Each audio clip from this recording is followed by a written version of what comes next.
নমস্কার, আমি সমাপ্ত। আপনারা শুনছেন মৈত্র ক্লাসিক স্টোরির আজকের নিবেদন বাগানের বাঘ, কলমে হেমেন্দ্র কুমার রায়।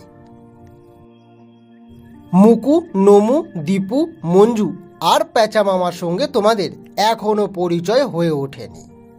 এরা হচ্ছে ভাই বোন। দীপু আর প্যাঁচা হচ্ছে ভাই, মুকু, নমু আর মঞ্জু হচ্ছে বোন। সবচেয়ে ছোট হচ্ছে প্যাঁচা আর মঞ্জু, কিন্তু সবচেয়ে ডান পিঠে হচ্ছে তারা দুজনেই। দুষ্টুমি বুদ্ধিতে দাদা দিদিরা তাদের কাছে থই পায় না। তাদের জ্বালায় দাদু বেচারার ঘুমিয়েও শান্তি নেই। মঞ্জু চুপি চুপি গিয়ে ঘুমন্ত দাদুর নাকের ভেতরে করবে নস্যির ডিবে খালি, আর কাঁচি নিয়ে প্যাঁচা দেবে দাদুর গোপ জোড়া কচাত করে কেটে। দাদুকে শাস্তি দেওয়ার এমনই নিত্য নতুন ফন্দি আবিষ্কার করতে তাদের জুড়ি নেই। মুকু, নমু আর দীপু অতটা দুষ্টুমি করে না বটে, কিন্তু দাদু যখন ভয়ানক হাঁচতে হাঁচতে জেগে ওঠে, ঠোঁটে হাত দিয়ে যখন তার শখের ওই গোপ জোড়া দেখতে পায় না, তখন তাদের একটুও দয়া হয় না। উল্টে তারা খিলখিল করে হেসেই খুন হয়। দাদু যদি রেগে ওঠেন, তবে তারাও আরও জোরে হেসে ওঠে। রাগ করলেও যেসব নাতি নাতনির হাসির ধুম বাড়ে, তাদের নিয়ে আর কি করা যায় বলো তো? দাদু তখন নাচার হয়ে হাল ছেড়ে দিয়ে বলেন, আচ্ছা দাদু, আচ্ছা দিদি, তোমরা কি আমাকে একটু ঘুমোতেও দেবে না? নমু ঘাড় নেড়ে বলে, না না, আমাদের সামনে ওই ঘুম টুম চলবে না। মুকু গম্ভীর মুখে বলে, দাদু হলে ঘুমোতে নেই। দাদু বলেন, তাহলে আমার কি করতে হবে শুনি? দীপু বলে, খালি গল্প বলতে হবে, বুঝেছ? খালি গল্প বলতে হবে।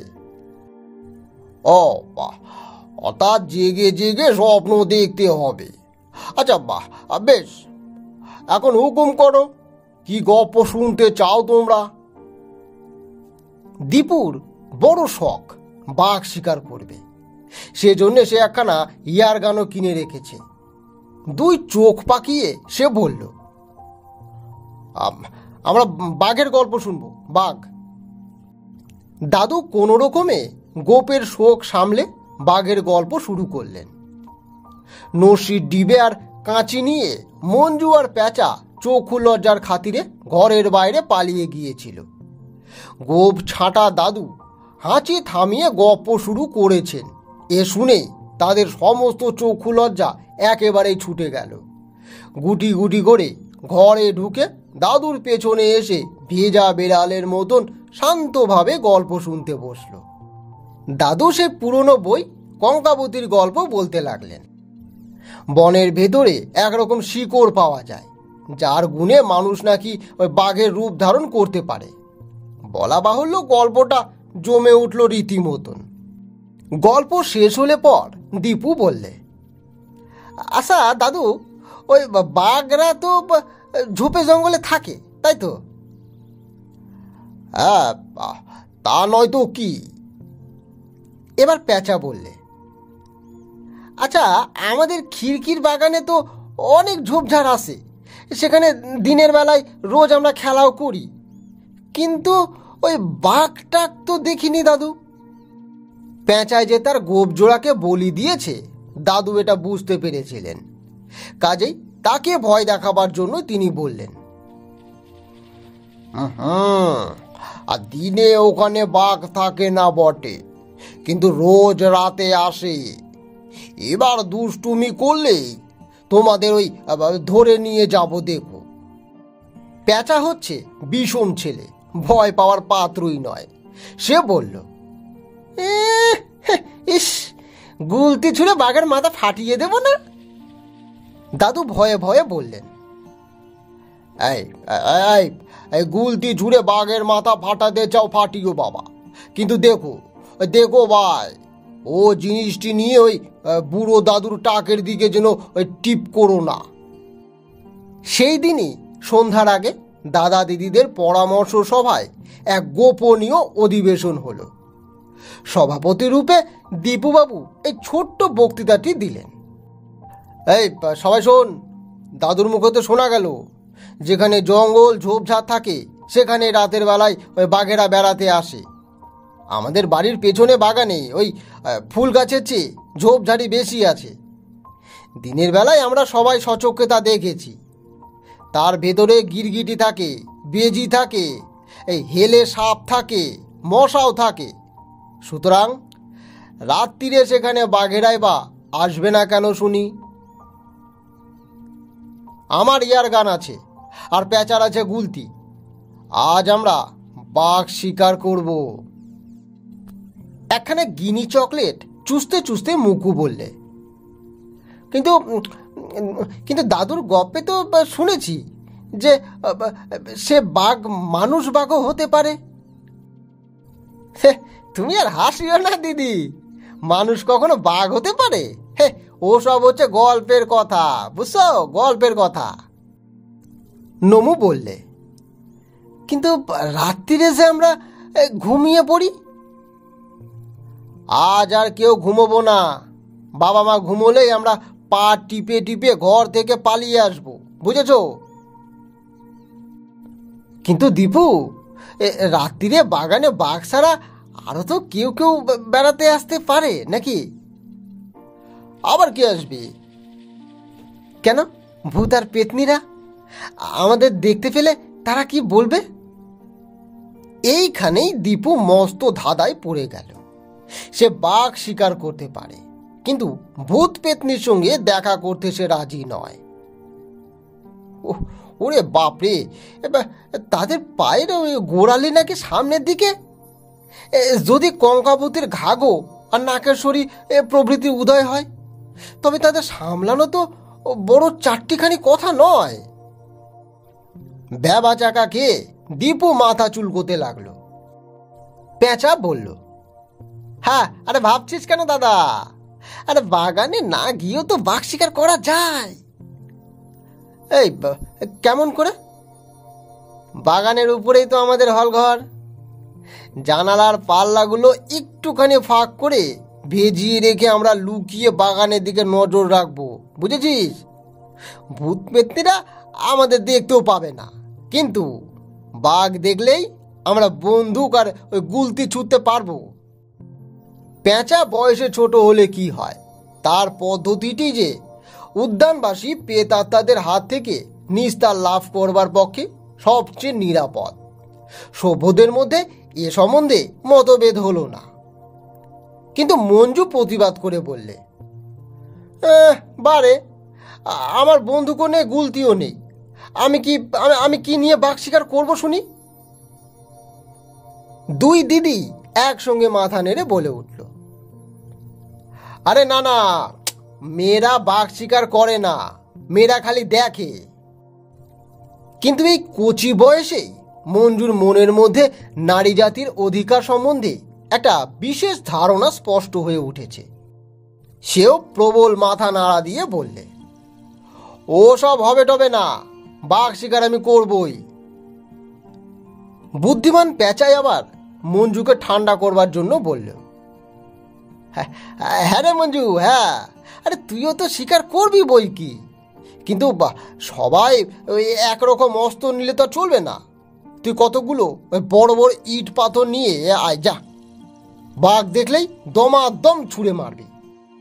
রাত 11টার পর পেঁচার লেপের ভেতর থেকে উকি মেরে দেখলে মার বাবা নাক ডেকে ঘুমোচ্ছেন। পেঁচা নিজের মনেই বললে, বাবার সঙ্গে মা রোজ ঝগড়া করেন, তারা নাকি নাক ডাকে না। এই তো আমি নিজে কানে শুনছি, মার নাক দস্ত মতো ডাকছে। রসো রসো, কাল বাড়ি শুধু সবাইকে আমি বলে দিচ্ছি, দাঁড়াও। তারপর পেঁচা চিমটি কেটে আর সব ভাই বোনদের জাগিয়ে দিল। সকলে একে একে হল ঘরে গিয়ে জুটল।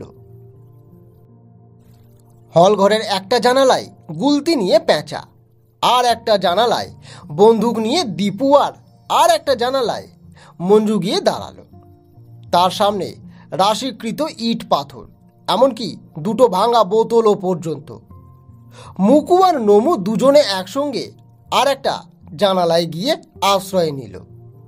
তারা নিরস্ত্র, কারণ শিকার করবার নয়, কেবল শিকার দেখবার শখই আছে তাদের। ভেজানো জানলার ফাঁক দিয়ে দেখা গেল বাগানে আবছা চাঁদের আলো এসে চারদিক করে তুলেছে ছায়া মায়াময়। কোথাও জনপ্রাণী নেই। শব্দের মধ্যে শোনা যাচ্ছে কেবল গাছে গাছে বাতাসের কান্না আর ঝোপে ঝোপে ঝিঝিদের একঘেয়ে ডাক। বাঘের দেখা বা সাড়া কোনোটাই নেই, কিন্তু তাদের মনের ভেতর তখন বাসা বেঁধেছে ওই শিকারীর ধৈর্য। কাজেই অন্ধকার ঘরে সবাই চুপ করে দাঁড়িয়ে দাঁড়িয়ে অপেক্ষাই করতে লাগলো। হল ঘরের বড় ঘড়িতে যখন 12টা থেকে 2টো পর্যন্ত বেজে গেল এবং বাঘের আশায় তারা যখন দিয়েছে ওই জলাঞ্জলি এবং নমু ও মকু যখন দাঁড়িয়ে দাঁড়িয়ে চোখে মুখে ঘুমানোর চেষ্টা করছে, তখন পেঁচার মনে হলো ওই ছায়ার মতন কি একটা বড় মূর্তি সাট করে এ ঝোপ থেকে ও ঝোপে ঢুকে গেল। দীপুও দেখেছিল, সাথে মঞ্জুও দেখেছিল। ঝোপ থেকে মূর্তিটা আবার যেই আত্মপ্রকাশ করলে অমনি দীপু ছুটতে লাগলো বন্দুক। পেঁচা ছুড়ল গুলতি এবং মঞ্জু ছুড়ল ভাঙা বোতল। সঙ্গে সঙ্গে বিকট এক আর্তনাদ, বাবারে মারে বাঁচাও আমাকে। এই এ যে মানুষের গলা রে, এই বলে চেঁচিয়েই নমু দিদি দিলে তীর বেগে সে দৌড় ঘরের দিকে। দীপু দাদার শিকারের শখ একেবারে উবে গেল। ঠক ঠক করে কাঁপতে কাঁপতে তৎক্ষণাৎ সে বন্দুক ত্যাগ করলে। মুকু দিদির তো লেগে গেল দাঁত কপাটি। ভূতের জন্য তারা কেউ প্রস্তুতি ছিল না, কিন্তু পেঁচা ভয় কাকে বলে জানে না। মঞ্জুও ঠিক তাই। পেঁচা বলল, মঞ্জু মঞ্জু ছোড় ইট, আমি ছুটছি গুলতি। ওটা মানুষ বাঘ, ওটাকে মেরে ওর কাছ থেকে আমি শেকড়টা কেড়ে নেব। ঝোপের উপরে ফটাফট গুলতির গুলি আর ধপা ধপ ইট বৃষ্টি হতে লাগলো, কিন্তু বাঘের আর সাড়া নেই। নমু যখন নিজেদের ঘরে ঢুকে বিছানার উপরে ঝাঁপ খেয়েছে, তখন গোলমালে তার বাবা মার ঘুম ভেঙে গেছে। বাবা বিস্মিত স্বরে জিজ্ঞেস করলেন, কিরে এই নমু, আরে কি হয়েছে রে? এই নমু। ও বাবা, বাবা বাবা বাগানে একখানা ভয়ানক ভূত এসেছে বাবা। এই বলেই সে সোজা লেপের ভেতরে ঢুকে গেল, কারণ সে জানতো লেপের ভেতরে একবার ঢুকতে পারলে আর ভূতের ভয় থাকে না। নমুর বাবা লাঠি নিয়ে তখনই বাগানে ছুটলেন। বাগানের ঝোপের ভেতরে পাওয়া গেল একটা হতভাগ্য চোরের অচেতন দেহ। তার রগে লেগেছিল গুলতির গুলি। এ দেহ ইট আর ভাঙা বোতলের চোটে একেবারে রক্তাক্ত। কি অশুভক্ষণে সে আজ এই বাড়িতে চুরি করতে ঢুকেছিল। তার অবস্থা দেখে তাকে থানায় পাঠিয়ে হাসপাতালে ব্যবস্থা করা হলো। কিন্তু দাদুর অবিচারটা দেখো, কোথায় এইসব বীর নারী ও বীর পুরুষের অভিনন্দন দেবেন তা না করে তিনি ফস করে বলে বসলেন, আজকে ওই সর্বনেশেদের ইয়ারগানার গুলতিটা কেড়ে নেওয়া হোক। আমার গোপোড়া কেটে নিয়েছে, এবার ওদের নজর পড়বে আমার এই টাকের উপরে। দাদুর সন্দেহ সত্যি কিনা জানি না, কিন্তু মুকু, নমু, দীপু, পেঁচা আর মঞ্জুকে তোমরা কিন্তু চিনে রাখো, কারণ ভবিষ্যতে ওদের সঙ্গে তোমাদের আবার দেখা হতে পারে।